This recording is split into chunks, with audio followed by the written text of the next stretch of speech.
सास हो तो ऐसी, बहू कहाँ मर गई, अंदर से आवाज, जिंदा हूँ माँ जी। तो फिर मेरी चाय अभी तक क्यों नहीं आई, कब से पूजा करके बैठी हूँ, ला रही हूँ माँ जी। बहू चाय के साथ भजिया भी ले आई। सास ने कहा, तेल का खिलाकर मारेगी क्या? बहू ने कहा, ठीक है माँ जी, ले जाती हूँ। सास ने कहा, रहने दे, अब बना दिया है तो खा लेती हूँ। सास ने भजिया उठाई और कहा, कितनी गंदी भुजिया बनाई है तुमने।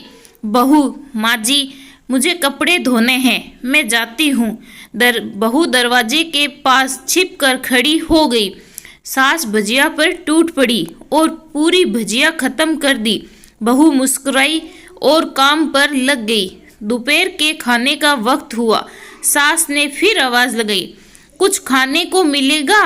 बहू ने आवाज नहीं दी। सास फिर चिल्लाई, भूखे मारेगी क्या? बहू आई सामने, खिचड़ी रख दी। सास गुस्से से, ये क्या है, मुझे इसे नहीं खाना, इसे ले जाओ। बहू ने कहा, आपको डॉक्टर ने दिन में खिचड़ी खाने को कहा है, खाना तो पड़ेगा ही। सास मुंह बनाते हुए, हाँ तू मेरी माँ बन जा। बहू फिर मुस्कुराई और चली गई। आज इनके घर पूजा थी।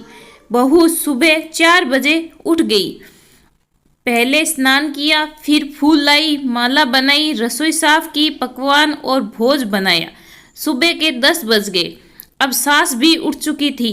बहू अब पंडित जी के साथ भगवान के वस्त्र तैयार कर रही थी। आज ऑफिस की छुट्टी भी थी।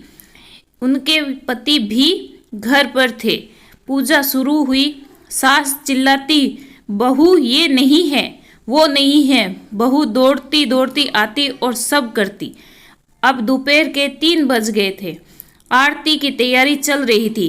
पंडित जी ने सबको आरती के लिए बुलाया और सबके हाथों में थाली दी।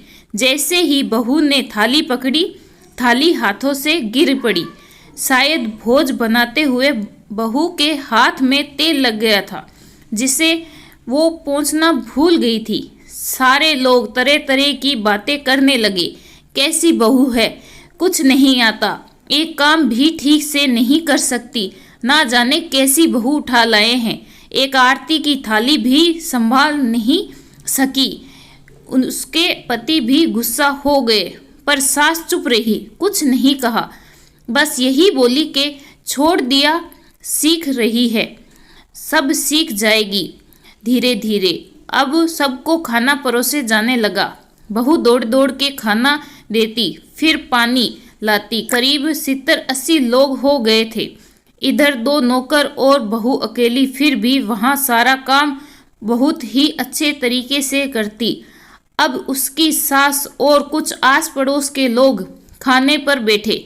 बहू ने खाना परोसना शुरू किया। सबको खाना दिया गया। जैसे ही पहला निवाला सास ने खाया, तुमने नमक ठीक से नहीं डाला क्या? एक काम ठीक से नहीं करती, पता नहीं मेरे बाद कैसे ये घर संभालेगी। आस पड़ोस वालों को तो जानते ही हो ना साहब, वो सब बस बहाना ढूंढते हैं नुक्स निकालने का। फिर वो सब शुरू हो गए, ऐसा खाना बनाया, ऐसी बहू है ये वो वगैरह वगैरह। दिन का खाना हो चुका था। अब बहू बर्तन साफ करने नौकरों के साथ लग गई। रात में जगराता का कार्यक्रम रखा गया था। बहू ने भी 1-2 गीत गाने के लिए स्टेज पर चढ़ी। सास ने जोर से चिल्लाई, मेरी नाक मत कटा देना, नहीं आता तो मत गा, वापस आ जा। बहू मुस्कुराई और गाने लगी। सबने उसके गाने की तारीफ की, पर सास मुंह फुलाते हुए बोली, इससे अच्छा तो मैं गाती थी जवानी में, तुझे तो कुछ भी नहीं आता। बहू मुस्कुराई और चली गई। अब रात का खाना खिलाया जा रहा था। उसके पति के ऑफिस के दोस्त साइड में ही ड्रिंक करने लगे। उसका पति चिल्लाया, थोड़ा बर्फ लाओ, तो सास चिल्लाती, यहाँ दाल नहीं है, फिर चिल्लाता, कोल्ड ड्रिंक नहीं है, पापड़ ले आओ। इधर उधर आखिर में उसके पति की शराब गिर पड़ी। उसके एक दोस्त पर और बोतल टूट गई। पति गुस्से में 2 झापड़ अपनी पत्नी को लगाते हुए बोला, जाहिल कहीं की, देखकर नहीं कर सकती, तुझे इतना भी काम नहीं आता। सारे लोग देखने लगे। उसकी पत्नी रोते हुए कमरे की तरफ दौड़ी। फिर उसके दोस्तों ने कहा, क्या यार, पूरा मूड खराब कर दिया, यहाँ नहीं बुलाया होता, हम कहीं और पार्टी कर लेते। कैसी अनपढ़ गंवार बीबी ला रखी है तूने, उसे तो मेहमानों की इज्जत और काम करने का तक नहीं आता। तुमने तो हमारी बेइज्जती कर दी। अब आस पड़ोस की औरतों को और बहाना मिल गया था। वो कहने लगी, देखो क्या कर दिया तुम्हारी बहू ने, कोई काम की नहीं है। मैं तो कहती हूँ अपने बेटे की दूसरी शादी कर दो, छुटकारा पाओ इस गंवार से।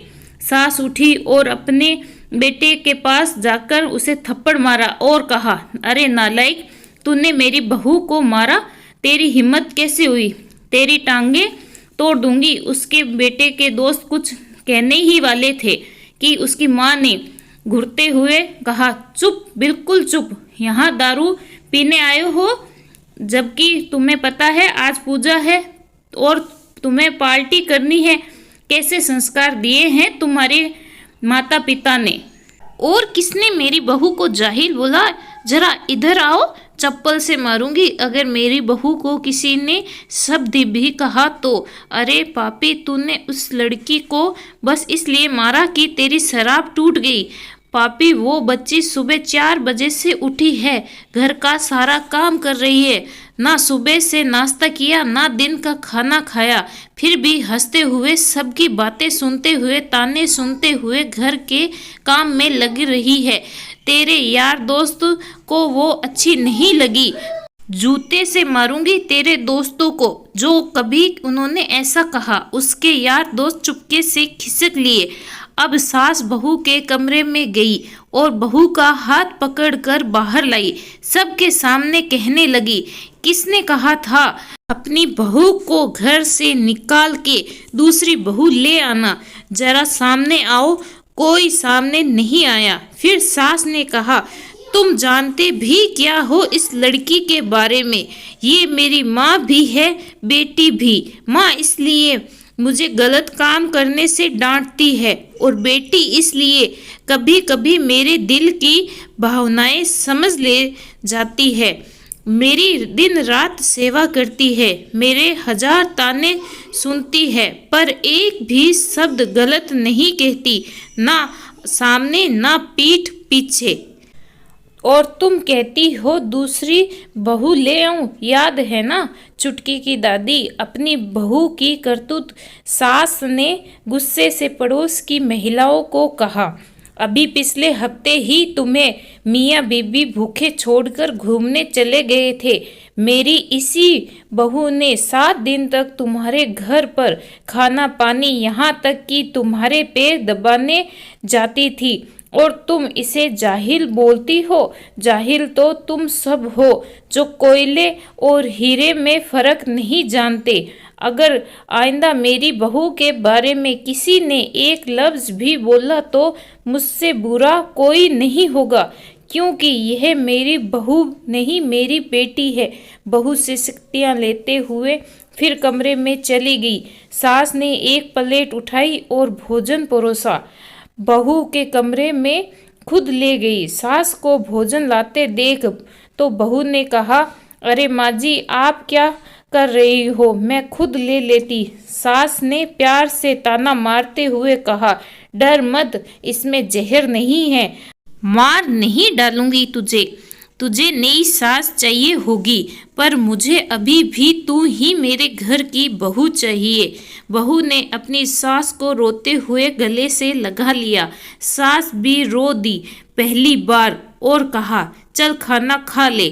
फिर मजाक करते हुए कहा, फिर मेरे पैर दबाने चले आना, और ख्याल मन में मत लाना कि सास पैर बोलती है। किसी दिन मैं इसका गला दबा दूंगी, क्योंकि कभी मैं भी यही सोचती थी। दोनों खूब हंसने लगे। कुछ रिश्ते बहुत मीठे होते हैं, बस बातें कड़वी होती है। कैसी लगी आपको स्टोरी, कमेंट करके ज़रूर बताइएगा। चैनल पे नए हो तो सब्सक्राइब करना ना भूलें। कहानी सुनने के लिए आपका बहुत बहुत धन्यवाद।